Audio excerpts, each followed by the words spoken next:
प्रेम से बोला छठी मैया की।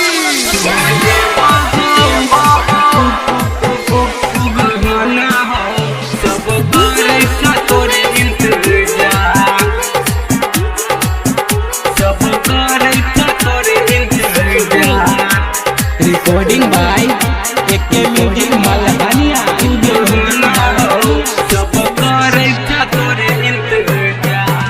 सूरज देवा हो उगहना हो सब करे तोरे इंतजार।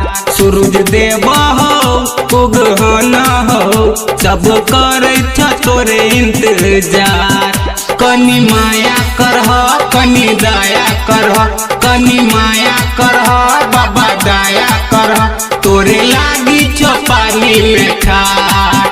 सूरज देवा हो उगहना हो सब करे तोरे इंतजार। सूरज देवा हो उगहना हो सब करे तोरे इंतजार।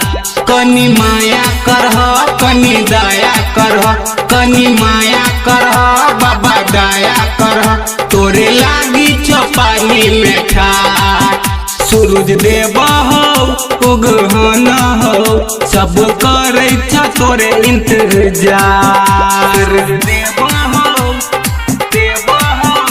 उगहना हो उगहना हो आप सुन रहे हैं डीजे उमेश सब करे तोरे इंतजार। सब करे तोरे इंतजार।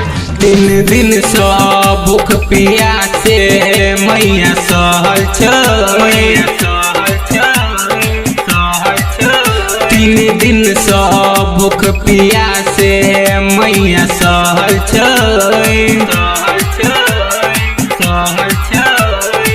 पानी में जा कहो बाबा थर थर कापै छै, देख कापै छै हह कापै छै। तीन दिन सब भूखे पियासे मैया सहल छ। तीन दिन सब भूखे पियासे मैया सहल छ।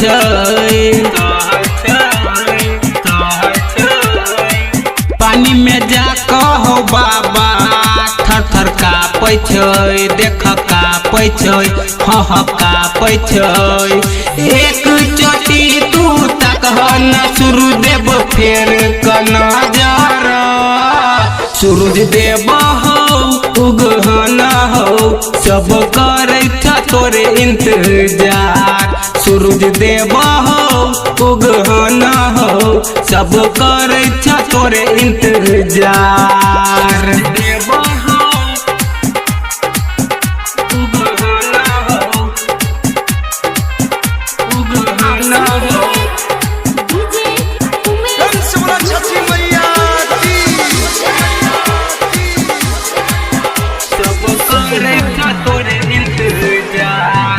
लिखे गाना राइटर कमलेश दीवाना हो। लिखे गाना राइटर कमलेश दीवाना हो।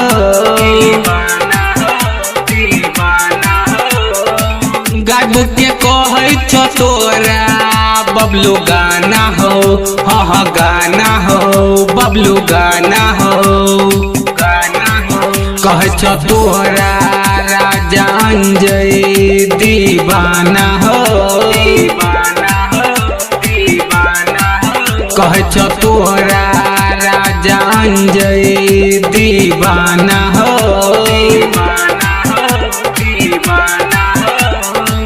गायब के तोरा सुनबै छ बबलू गाना हो हह गाना हो बबलू गाना हो। डीजे बिकू राज हाथ जोड़ क करे छ तोरा पुकार। सूरज देवा हो उगहना हो सब करे तोरे इंतजार। सूरज देवा हो उगहना हो सब करे तोरे इंतजार।